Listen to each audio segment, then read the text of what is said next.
गेल्या काही दिवसांपासून हिंदी सक्तीच्या विरोधात राज्यातील राजकीय वातावरण चांगलेच तापले आहे। राज्य सरकारने पहिलीपासूनच्या विद्यार्थ्यांना हिंदी शिकवण्याचा घाट घातला आहे। या हिंदी सक्तीसाठी सरकारने 2 GR म्हणजे सरकारी अध्यादेश काढले होते, परंतु जनतेच्या विरोधामुळे सरकारने 29 जूनच्या सायंकाळी ते दोन्ही अध्यादेश मागे घेतले। परंतु तोपर्यंत हा वाद जास्तच चिघळला होता। हा वाद चिघळण्यास कारण ठरली ती मीरा भाईंदर मधील एका अमराठी व्यापाऱ्याला मराठी तरुणांकडून झालेली मारहाण। या घटनेच्या निषेधार्थ मारवाडी समाजाने मोर्चा काढला, तर त्याला प्रत्युत्तर देण्यासाठी मनसे आणि इतर मराठी संघटनांनी आज 8 जुलै रोजी एका मोर्चाचे आयोजन केले, परंतु पोलिसांनी हा मोर्चा होऊ दिला नाही। आज आपण याच मोर्चाच्या संदर्भात बोलणार आहोत। नमस्कार, मी संकेत आणि आपण पाहत आहात मुंबई आउटलुक। मीरा भाईंदर हे ठाणे जिल्ह्यातील एक महत्त्वाचे शहर आहे, जिथे मराठी आणि अमराठी समाज मोठ्या प्रमाणात एकत्रित राहतो। गेल्या काही वर्षांपासून येथे मराठी आणि इतर भाषिक समुदायांमधील तणाव अधूनमधून समोर येत होता।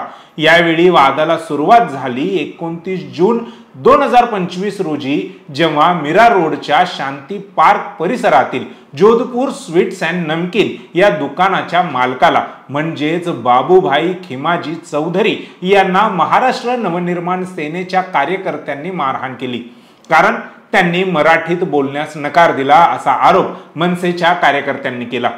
या घटनेचा व्हिडिओ सोशल मीडियावर प्रचंड प्रमाणामध्ये व्हायरल झाला, ज्यामुळे मराठी विरुद्ध गुजराती मारवाडी वाद पुन्हा एकदा चर्चेत आला। या मारहाणीच्या निषेधार्थ 3 जुलै रोजी मीरा भाईंदर मधील गुजराती मारवाडी व्यापाऱ्यांनी आपली दुकानं बंद ठेवून मोर्चा काढला।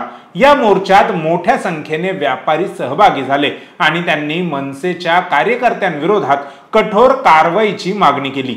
या मोर्चाला काही राजकीय पक्षांचा, विशेषतः भारतीय जनता पक्षाचा पाठिंबा असल्याचा आरोप मनसेचे नेते अविनाश जाधव यांनी केला।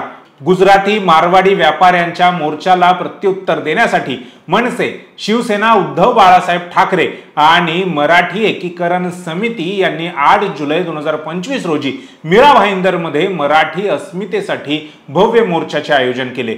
हा मोर्चा बालाजी हॉटेल चौकापासून मीरा रोड रेल्वे स्थानकापर्यंत निघणार होता। मराठी भाषा आणि अस्मितेच्या मुद्द्यावर हा मोर्चा आयोजित करण्यात आला होता आणि यात मराठी समाजाला मोठ्या संख्येने सहभागी होण्याचे आवाहन करण्यात आले होते। मनसेचे ठाणे पालघर जिल्हाध्यक्ष अविनाश जाधव, संदीप देशपांडे, मराठी एकीकरण समितीचे अध्यक्ष गोवर्धन देशमुख हे या मोर्चाचे नेतृत्व करणार होते, परंतु पोलिसांनी कायदा आणि सुव्यवस्थेचा हवाला देत या मोर्चाला परवानगी नाकारली।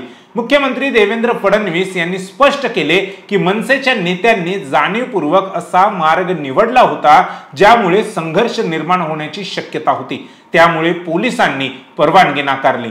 यावर मनसेचे नेते संदीप देशपांडे यांनी फडणवीसांचा दावा खोडून काढला। ते म्हणाले की गुजराती मारवाडी लोकांनी मीरा भाईंदर येथे मोर्चा काढला असताना पोलीस आम्हाला घोडबंदर रोडवर मोर्चा काढण्यास सांगत होते। पोलिसांनी मोर्चाला परवानगी नाकारल्यानंतरही मनसे आणि मराठी आंदोलकांनी मोर्चा काढण्याचा निर्णय कायम ठेवला। यामुळे पोलिसांनी कठोर पावले उचलली। सोमवारी रात्रीपासूनच मनसे आणि ठाकरे गटाच्या कार्यकर्त्यांना प्रतिबंधात्मक नोटिसा बजावण्यात आल्या। मंगळवारी पहाटे 3:30 वाजता पोलिसांनी अविनाश जाधव यांना त्यांच्या निवासस्थानावरून ताब्यात घेतले आणि त्यांना काशीमीरा नंतर पालघर पोलीस ठाण्यात हलवले। याशिवाय संदीप देशपांडे आणि माजी आमदार राजू पाटील यांना मीरा भाईंदर परिसरात येण्यास बंदी घालण्यात आली। मोर्चाच्या ठिकाणी जमलेल्या कार्यकर्त्यांनाही पोलिसांनी ताब्यात घेतले। यात काही सामान्य मराठी नागरिक आणि महिलांचा देखील समावेश होता। पोलिसांनी कलम 144 लागू करून जमावबंदीचे आदेश जारी केले आणि 5 पेक्षा जास्त लोकांना एकत्र येण्यास मनाई केली। यामुळे मराठी माणसांमध्ये संतापाची लाट उसळली। एका महिला आंदोलकाने प्रश्न उपस्थित केला की ही कसली लोकशाही? मराठी माणसाला आपल्या हक्कांसाठी रस्त्यावर उतरण्याचा अधिकार नाही का? पोलिसांच्या प्रतिबंधात्मक कारवाई आणि अटक सत्राला न जुमानता मराठी एकीकरण समिती आणि काही मराठी नागरिकांनी 8 जुलै रोजीचा उत्स्फूर्तपणे मोर्चा काढला। हा मोर्चा बालाजी हॉटेल चौकापासून मीरा रोड स्थानकापर्यंत शांततेत पूर्ण झाला। पण यामुळे मीरा भाईंदर मधील वातावरण तणावपूर्ण बनले। पोलिसांनी मोठा फौजफाटा तयार केला होता आणि अनेक ठिकाणी कार्यकर्त्यांची धरपकड झाली। मनसे नेते संदीप देशपांडे यांनी पोलिसांवर दडपशाहीचा आरोप केला आणि म्हटले की गुजराती मारवाडी व्यापाऱ्यांच्या मोर्चाला परवानगी मिळते, परंतु मराठी माणसाच्या मोर्चाला का मिळत नाही। अविनाश जाधव यांनी अटकेनंतरही आपली भूमिका कायम ठेवली आणि म्हटले की हा मोर्चा मराठी माणसांनी हातात घेतला, त्यामुळे तो यशस्वी झाला। या प्रकरणाने राजकीय वातावरणही चांगलेच तापले आहे। राष्ट्रवादी काँग्रेस शरदचंद्र पवार पक्षाचे आमदार रोहित पवार यांनी सरकारवर टीका करत म्हटले की अमराठी व्यापाऱ्यांना मोर्चाची परवानगी मिळते, परंतु मराठी माणसाला नाही, हे अन्यायकारक आहे। दुसरीकडे गृहराज्यमंत्री योगेश कदम यांनी मराठी भाषेच्या महत्त्वावर जोर देताना सांगितले की महाराष्ट्रात मराठी बोलावीच लागेल, परंतु कोणीही कायदा हातात घेऊ नये। मनसेने व्यापाऱ्यांच्या मोर्चामागे भाजपचा हात असल्याचा आरोप केला, तर भाजप आणि शिंदे गटाच्या शिवसेनेने मनसेची दादागिरी सहन करणार नाही असा इशारा दिला। मीरा भाईंदर मधील हा वाद मराठी अमराठी अस्मितेच्या मुद्द्यावरून पेटला असला तरी यातून सामाजिक सलोखा बिघडण्याची भीती आहे। हिंसाचार आणि मारहाण यासारखे प्रकार कोणत्याही समस्येचे समाधान नाहीत।